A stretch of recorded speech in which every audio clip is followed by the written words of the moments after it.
Welcome to the DocWob TV. No idea what episode it is, so I've stopped counting. So I'm working on an RM125. We've got all the Foxhill bikes being done, but unfortunately I can't show you those because they've started to have graphics on. We've got an embargo. By the time this comes out, it's probably going to be free, so you might have seen the pictures on the internet, but they're half done, they're half not done. They look a bit crap in it, so I don't want you guys to see that. This, however, I'm very proud of. This is a 2000 Travis Pastrana RM125 full factory. It's the trickiest thing in the world. I've been collecting bits for this for a few years. Finally got all the stuff, so she's now on assembly. We are waiting on seat covers, tyres, cylinders, pipes over in the other workshop. So while we're waiting on that stuff, I've boogied on with this a little bit. It's good content for the YouTube. So like and subscribe. I know I normally do it at the end, but we're very nearly at 10,000 subscribers, so that'd be great if you could.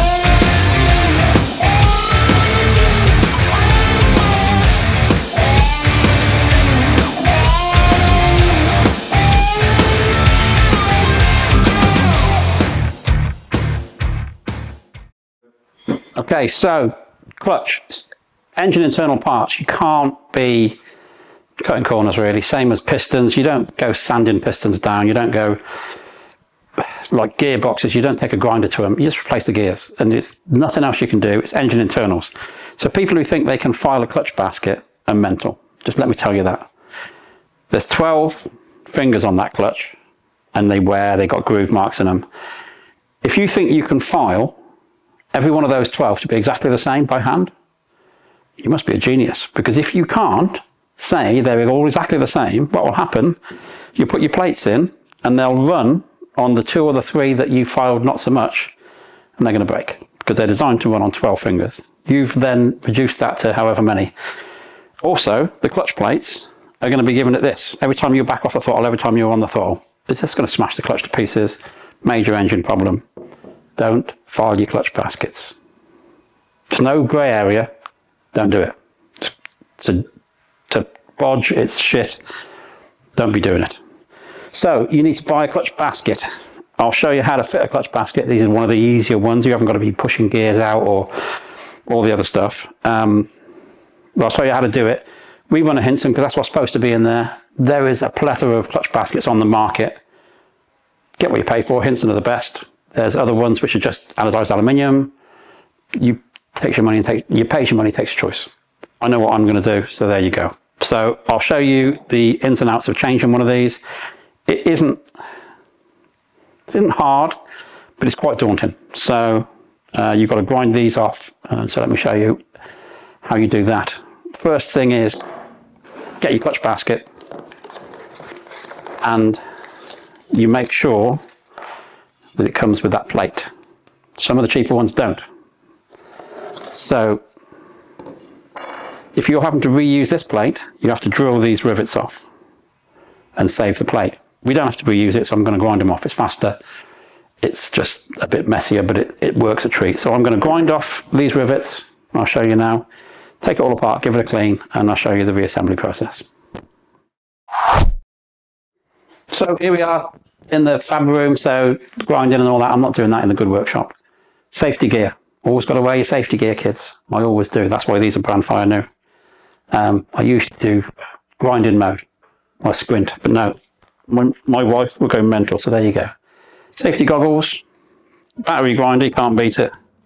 And we'll just take the tops off these ribs. So that's one done. I'm sure you're not going to film me drill them all off, are you? So I'll grind them all off, and I'll see you in a minute. You know you've gone far enough when you can see the whole head's gone and you can just see the little circle of the rivet. So that's one down. Engineers over here. Where's my coffee anyway? I thought you would be coming. No. So that's all your rivets. Just ground the head off, haven't gone too crazy. Next job is pop off the plate. So you get your screwdriver in one of these little holes and just literally, so that's in the bin. And you just get underneath the gear and just lift the gear off.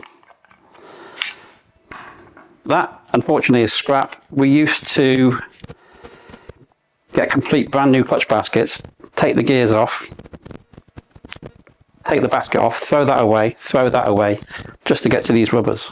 So I used to say, can we not just have the rubbers? And they moaned at me, so no, we can't. So unfortunately, unless you can figure out a way of re-riveting that, which I've never done, and why would you? That's in the bin. There's your gear. Now on some factory bikes, the way that the power is, that's the kickstart gear, so that's what turns it over. So that's idle gear basically. But this gear here meshes with your primary drive on the end of your crank. Some of the more modern factory 250Fs, I'm not saying which brand, run a different ratio between that and the primary drive. So they do that. So I'll give this a clean now. It's actually quite clean. Give these a wash off. I won't get them too much solvent on these rubbers because I don't want to cause many damage. I'll just wipe them clean. So let me give that a clean. No rush, Mark. That's clean enough anyway. So you got your basket stripped down. You got your gear, which is lovely and clean. Then you go about putting your rubbers on. The rubbers only go one way on. You can't get them wrong. They're like sided. So you figure out which way they got to go. Put one on.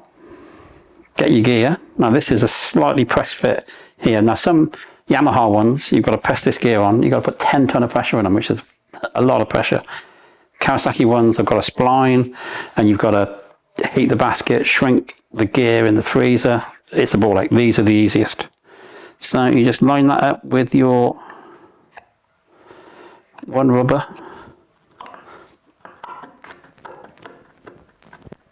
Push them into place. Then drop your rubbers in one by one. They should go in fairly easily, he says.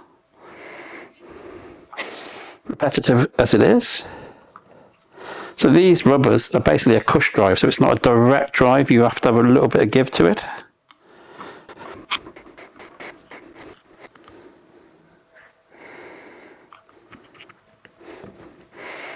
So you can see all your rubbers are in place.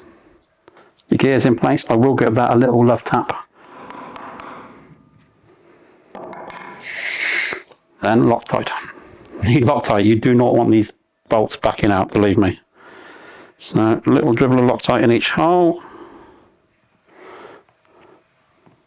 What you don't want to be doing as well is having to take these apart and checking them if they're tight, because if you turn them a little bit, you break the Loctite, so they're going to go tight first time.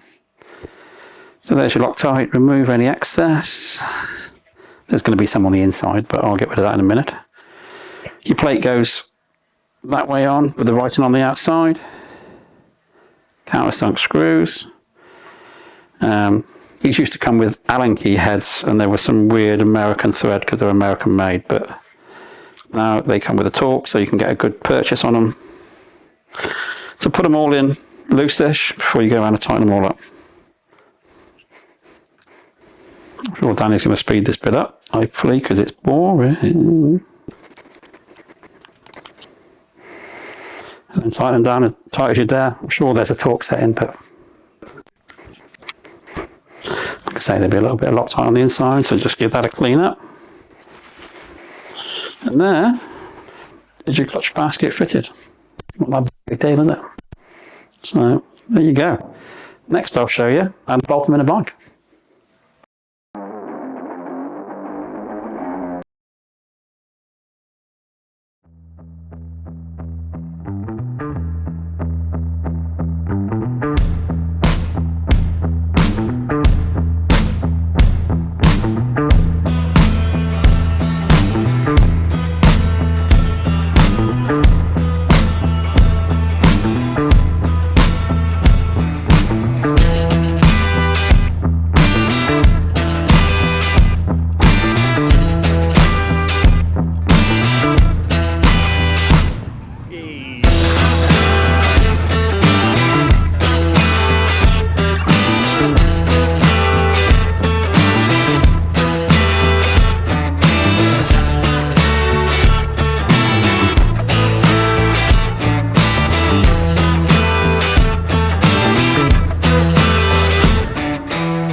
So first off, we'll take off the cover. I have built this motor and not put the clutch in it, so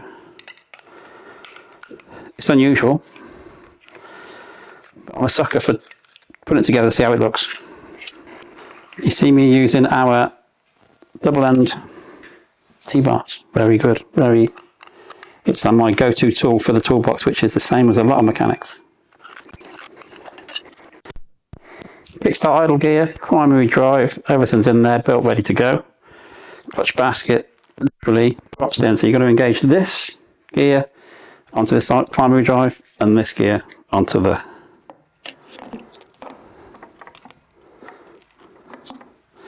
and she'll sit down like that. Very thick spacery washer that goes between the two.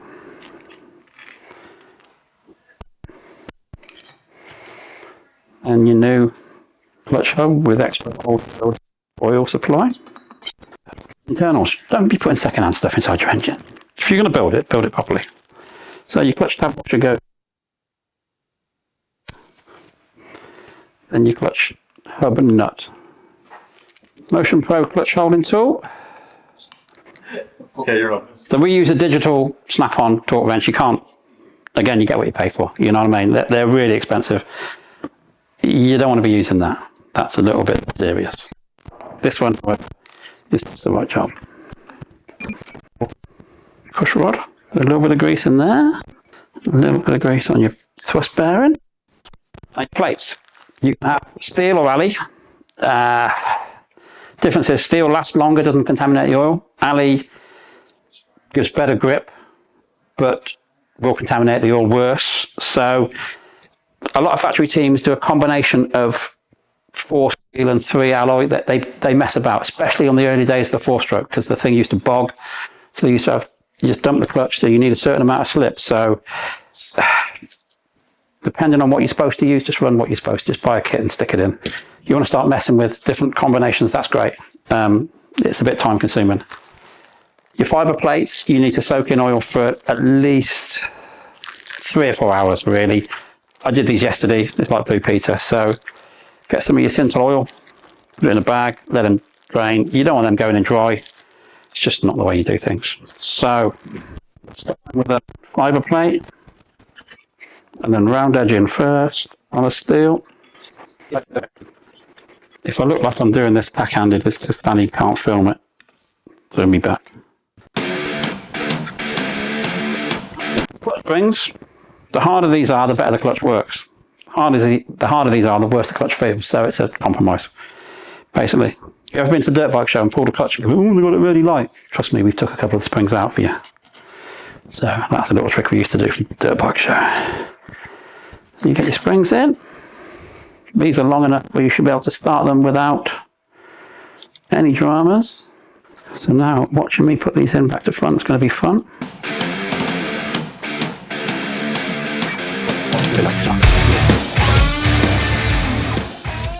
As a race mechanic, you will do this every time the kid sits on the bike, believe me.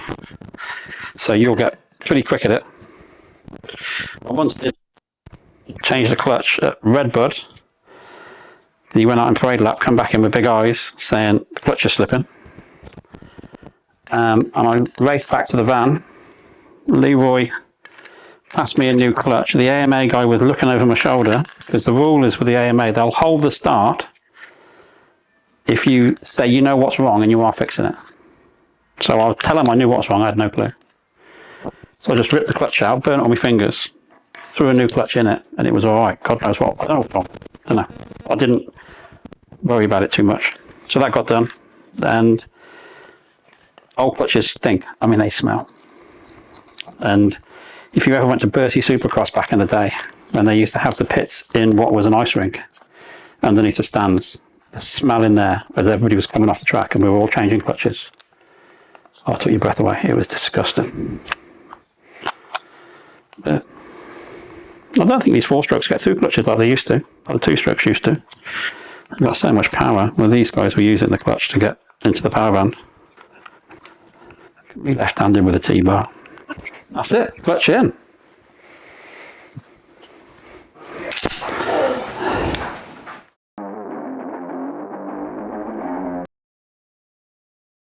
proper nice. So that's it for this week. Motor's done, all the components are done. I'm going to powder coat on the frame. I know I keep on about it, but it's a bit of a bugbear of mine. So I'll show you the frames, come back from the powder coat. It's actually the right colour now, bless them. In fairness, it wasn't their fault. The colour swatch looked bang on until it came out of the oven, then it didn't. It looked like piss. So that wasn't good. So now we've got the right colour. I'll show you how taking the powder coat off the frame, and we will, because all the components are here, we'll get the thing up on its wheels. We won't be starting it up or anything, but we'll get it together for you. I'm excited for this one, believe me. This one's, it's yellow, isn't it? And it's a 125, so I'm into them. So see you next time. Like and subscribe. Anything you want to buy, DocWob.com, all the stuff we make. It is, it's getting bigger and bigger all the time. We've got Andrew, who's our website guy. He's constantly putting stuff on there, improving the website. There's our new range of graphics, which are due in fairly soon from Decor. We've got another new product coming out, which I don't want to, I'll show you when it's in stock. So that's pretty cool. I'm pretty happy with that. So cracking on. Don't forget the events, VMXdN Foxhill, Farley Castle Vets MX. They should be good. August bank holiday, middle of September 13th or something, the Farley one is. We've got some really good names. There's a few names being dropped. In fact, I think we've probably dropped Townley's one by now. So yeah, Townley's coming, that's cool. And also what we're doing, we're going to have the Mike Brown bike there with his name and number on. Mike says he's coming. So if that gives him motivation to get better, that suits me down to the ground. So we're going to retire Mike's number for this year. So nobody's going to be number 7. Mike's bike will be there. They're going to have a few jerseys for sale just to give him a bit of pocket money. And yeah, get Bob soon, kid.